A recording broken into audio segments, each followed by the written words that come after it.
Japanese Prime Minister Shinzo Abe's decision to reinterpret the Constitution has brought mixed reaction. The move to allow a more assertive national defense was met with protests in Japan and skepticism from China and South Korea. But here in Washington, the changes are being welcomed. Japan's Minister of Defense Itsunori Onodera met with U.S. Defense Secretary Chuck Hagel Friday to explain the changes. Jim Spellman has been monitoring the minister's visit and joins us live from the newsroom. Jim.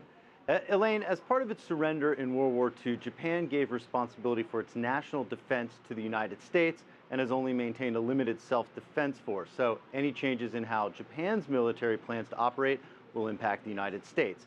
These meetings at the Pentagon are a first step in working out a new arrangement between the two countries going forward.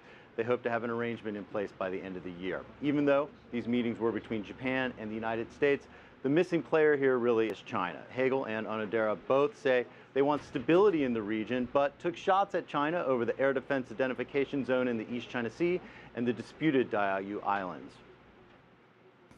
The United States opposes any attempts by any country to change the status quo through destabilizing unilateral actions, and we oppose any effort to restrict overflight or freedom of navigation.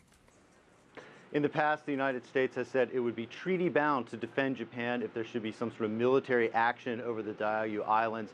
Today, neither the Secretary nor the Minister would say if this would change as Japan increases its military capabilities, Elaine. And Jim, any word on what kind of role the Japanese military may have in working with the U.S. during peacetime? Yeah, they really tried to stress this today. Hagel says Japan could help with ballistic missile defense, humanitarian assistance, and disaster relief in the region, but really that's not what is concerning countries like China and Korea.